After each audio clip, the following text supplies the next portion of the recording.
Hello friends, welcome back to my studio. I hope you're well. I've been shopping. I love a good art supply shop, and if you are able to make it to Kyneton, this shop here is definitely worth going to. It's an experience walking in there. It's a whole nother world. They've got the shop all painted black, so the art supplies just glow off the shelves.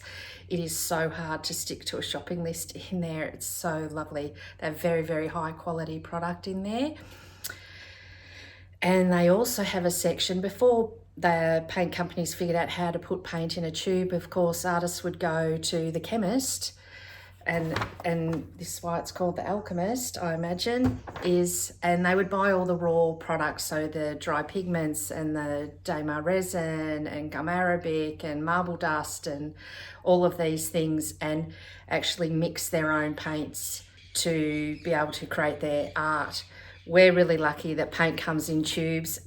Let's have a look at what I got today.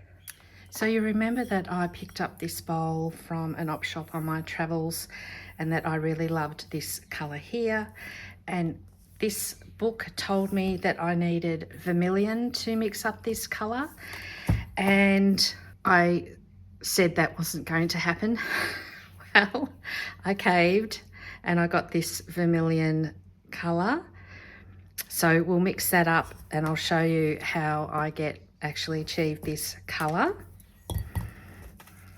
Other things I got was, I've been loving these pale series by Golden. So the Titan Green Pale, Titan Mars Pale, Titan Violet Pale, and the light orange I've grouped into that. And I've also added the Naples Yellow Light by Matisse. So what I wanted to do with these colours is, they're in a painting together, they are all very pastel-y. So I'm looking at wanting to move these colours into different tones and different contrasts. So I'm looking to darken these up, take them back up. And so what I was looking at is what pigments are in each of these. And rather than I'm not in favour of just mixing up a neutral or a black and adding them to these. I think, yeah, it's a way that it can be done. It's useful. It means you need less paint, but you know that I've talked about my addiction to art supplies, and it's very, very easy for me to add more paint to my collection. And so what I basically did is look up what's in these, and I've bought the kind of primary pigments, if you like, that make up the grouping of pigments that make up each of these colours. So let's go one by one and we'll do some colour swatching, and it'll make more sense as I demonstrate. I've discovered that this little bowl makes an excellent little water dish. So first, let's just go back to this vermilion, and I will show you how to mix that bowl colour, and then we'll get into the other pigments. So you can see it's a very orangey sort of red, and if you're interested, this costs $19.40, and it's an Azo, and it's a series 3, so that bumps up the price. And the colour mixing book says to mix it with white, so I'm just using the titanium white.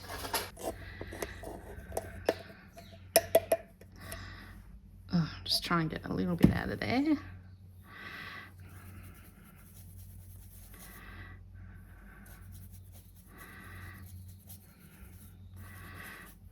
I perhaps shouldn't have filled the bowl up with water yet, but hopefully you can see that very, very easily is mixed up to that colour. Just out of a matter of interest, I've got some zinc white here, and I want to just show you the different tinting strengths of why I prefer the titanium white for mixing, because you can hopefully see that's a big blob, and I used about the same amount for that one, and you can see that you need, oops, absolute huge amounts of a zinc white to mix with. That is a lovely shade and quite close to that as well.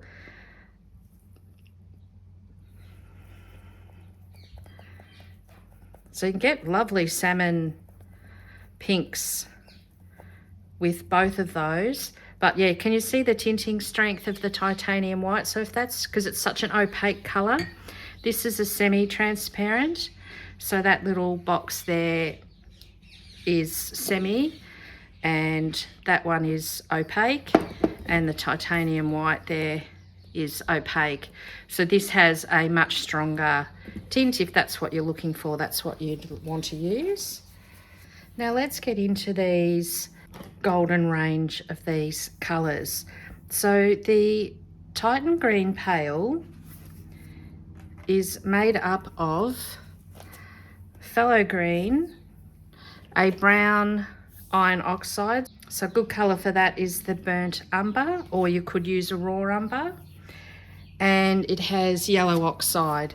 So I already had all of these three pigments, so I didn't have to buy anything. So, oh, and some white, of course, is in there. So again, I had all of these. So all of these four mix this color.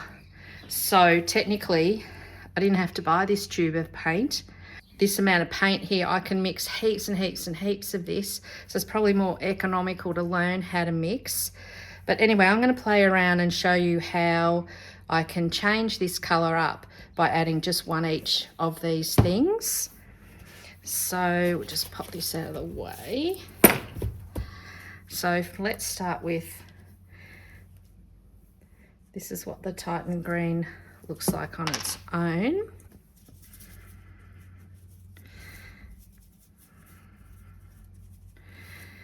And we can say that it's made up of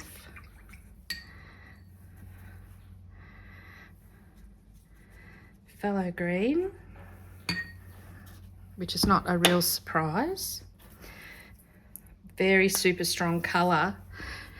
Now, even though I'd spoken about the opaque being a strong tinting strength, phthalo's, because of the nature of the pigment, even though that is transparent, it is super strong tinting.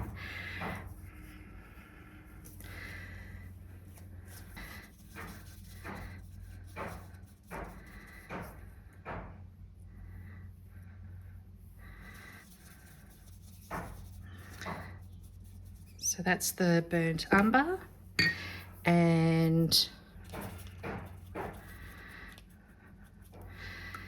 so obviously in the factory when Golden are making this, they're using raw pigment, and it will be adjusted in the factory itself.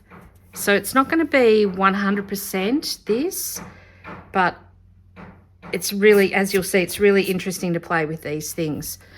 So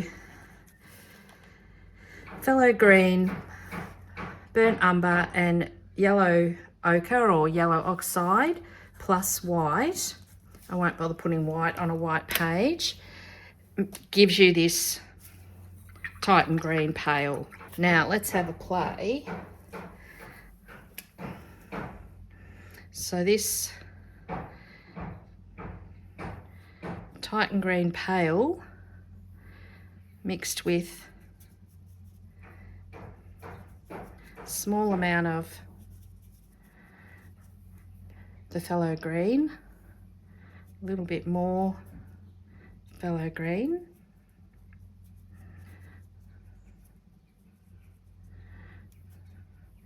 and a little bit more again. So following with colour theory, these three all have what that one has in it, so they all go really, really well together. And you can probably see how well these other two go with these, because there's some of these in there and there's some of that in there. So very quickly you can start to build a color palette by working with pigments. So let's go again, this time with the burnt umber. So just a small amount.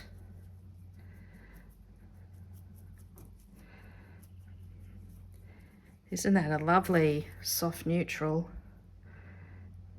So a bit more.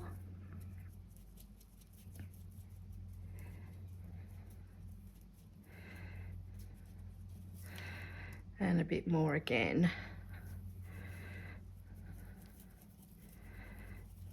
And of course, this could be 10 or 20 versions of various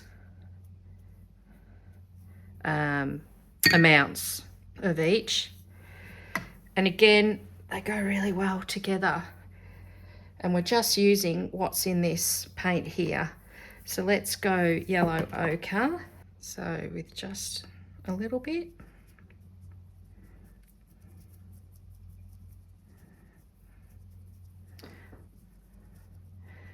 Oh, look how nice those two work together.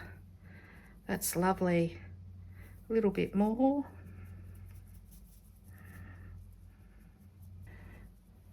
Nice.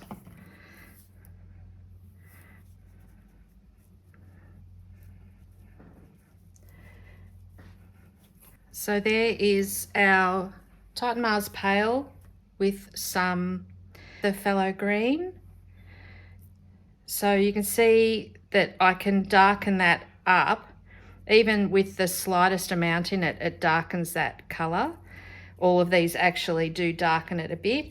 And of course we can play around with adding these two into there or these two into there, and we would have, yeah, a really amazing palette that would all work together. So now let's do the Titan Mars Pale. This is what it looks like on its own. Let's move this water. I love this colour, and so do a lot of people, because this is often out of stock and I have to wait for it to be in. So being able to mix it up myself with perhaps the other pigment that I've got in the studio is really helpful. It's a simple colour. It's just has a brown 6 or a brown 7, which this is brown 7. So this is the burnt umber. So it is just this plus white. So the umbers have a reddy tinge. So it's pigment that it's burnt, because it is actually burnt. The raw is the raw pigment, and this gets this rich colour from being cooked. So Titan Mars Pale is that plus white. So with a little bit. Oh, isn't that lovely colour?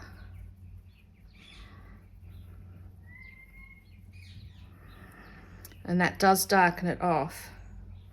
So a little bit more burnt umber and a little bit less of the Titan Mars Pale. Lovely. And then with the ratio of more burnt umber.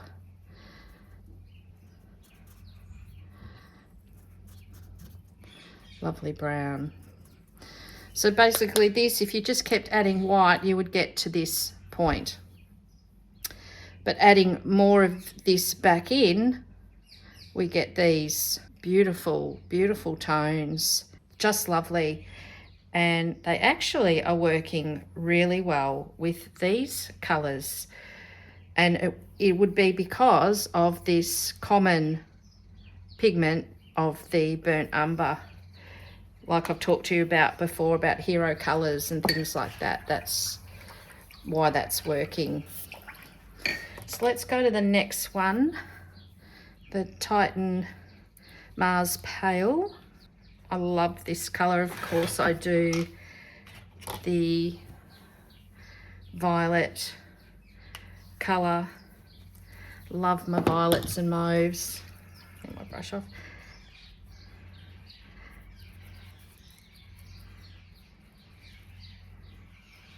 Beautiful, beautiful soft mauve. And to my surprise, when I looked at it, it is made up of Venetian red and white. And I've been using this to mix up these colours here are my tubs of Venetian red with white, varying degrees of white added in.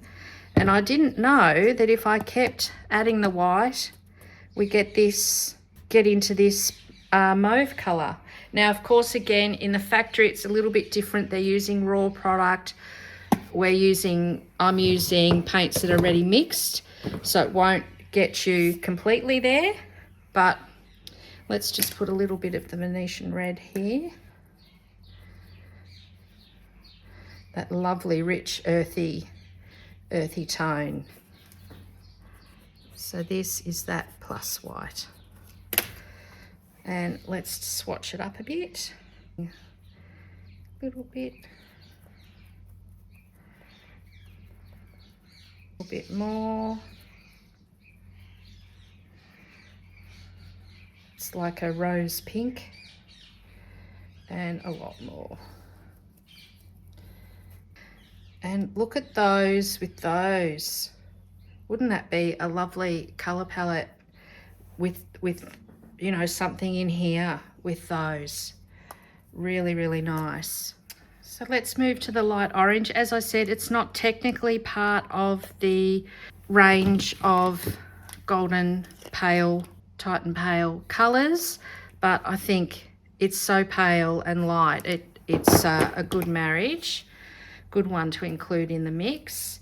And so this is what it looks like, and I love this color.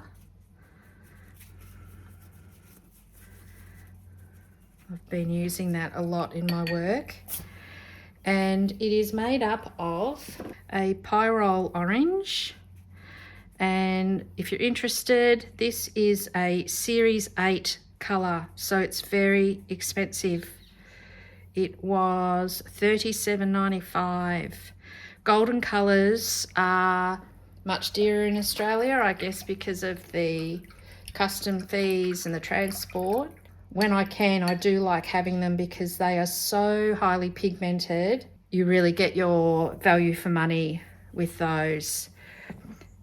And the other colour that's in it is bismuth yellow. This yellow was created, it's a fairly new colour, and it was created to try and replace the cadmiums that are toxic. So this would be similar to a cad light. So that plus white gives you this. The other thing that's interesting to play around with these sorts of things is learning to see colour, learning to see yellow and orange in that colour, or learning to see, I'm not letting these dry, I'm rushing through, but learning to see the earthiness perhaps in that, and that sort of thing. It can really help you learn to see. So when you're colour mixing, you say, oh, I need that to be a little more green or a little more blue. You can start to see, particularly when you're painting realistically and you're trying to match colours to objects, you can really start to see. Even white, of course, has got like 100 different whites. White isn't white. It'll be a little more grey or a little more yellow or a little more buttery. So, yeah. So, let's do what we did before. Fair amount and that. And we'll start with the pyrrole. I'm just going to use a tiny bit. And interesting, we get back to that salmon that we had. A little bit more, and then now for me that's getting on the verge of too much orange, but I would definitely use these two. So Can you see how well these two go with that? So when I'm painting and I'm using this color, I can just add some of this, and perhaps I'll paint it here. So if I'm painting, that's that bit darker one. If I'm lightening it up. So it gives you an ability to slightly vary your colors and to help loosen up your marks. That if I've got this color down and I put a little bit of that, it helps bounce this. They won't clash because they're made up of the same things, and it just gives you this little bit of variance, little bit of interest, and really extends your range, and visually pleasing and exciting, and very, very simple to do without needing to think about owning heaps and heaps of colors. Mix the yellow now. So just a tiny bit. Very similar.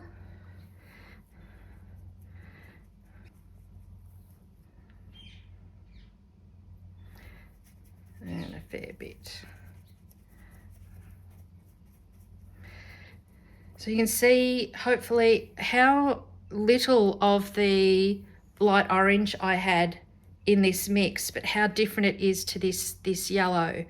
And you could definitely do the same thing, that you don't have to stay with this, but so this light heading towards a mustard. Let me just clean that out of the brush. And then straight from the tube, yellow. Look at that. So people will tell you, don't paint straight from the tube. This is a way you can.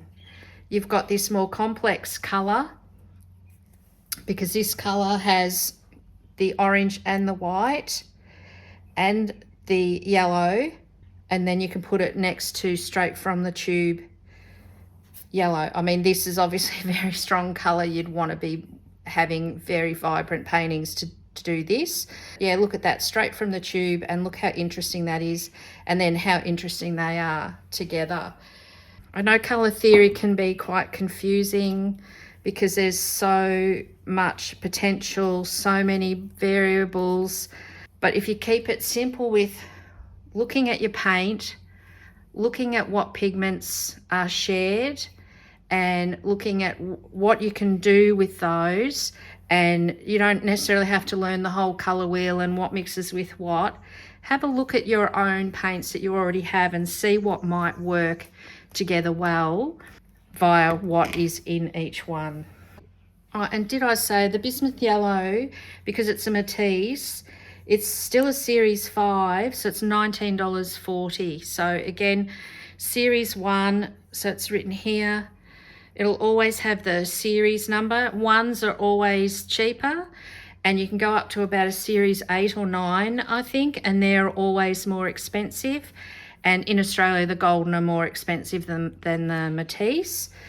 So that in a golden would have probably been similar to the Pyrrole Orange being a series 5. But yeah, just if you're interested, that's what that was worth. And the next colour that I have added to the range is this Naples Yellow Light. Naples Yellow can be mixed a few ways, and it varies a lot, I've noticed, depending on brand. And I really love this light version of the Naples Yellow. It's normally richer than that. And so one of the paints I bought was just a restock for that. And that was, it's a series 1, so it's only $12.35 for that one. So this is what it looks like. Too much water. So it looks a little more yellow perhaps on the tube, but it's almost, you would say it's a cream color. And in this is yellow oxide, or yellow ochre it might be called, and I already had this. And you can see just the two of those. I'm sorry if I'm repeating myself. I'm so excited, I get so excited about this. See how nice they work together. Let's put a bit up here. So two colours straight from the tube.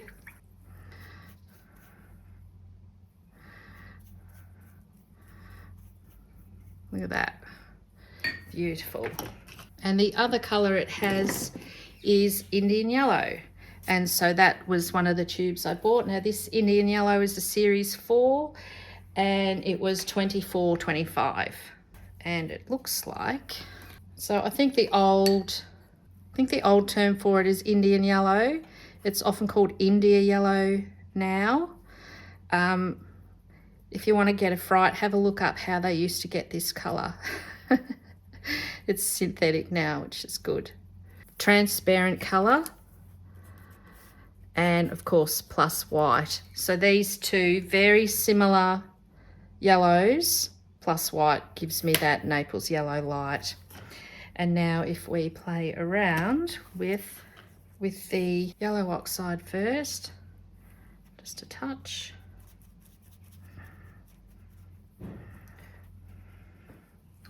So see how it gives me slightly darker colour. Quite neutral, quite muted.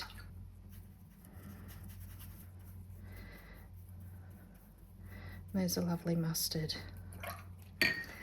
And then with the India Yellow hue, this is a transparent colour. It's probably going to need, you can see how transparent it is. This is quite transparent as well. But see that it's got that kind of glow to it that the Queen Nickel Azo does, which is nice. So just a touch of that. That's lovely. That's just picked it up just slightly. That's a really lovely version of that. So a little bit more. Again, that's really nice. See what I'm saying about the slight glow to that is giving these a glow compared, I mean, they're wet, so they're going to be a little bit glossy, but when these dry matte, they're more matte.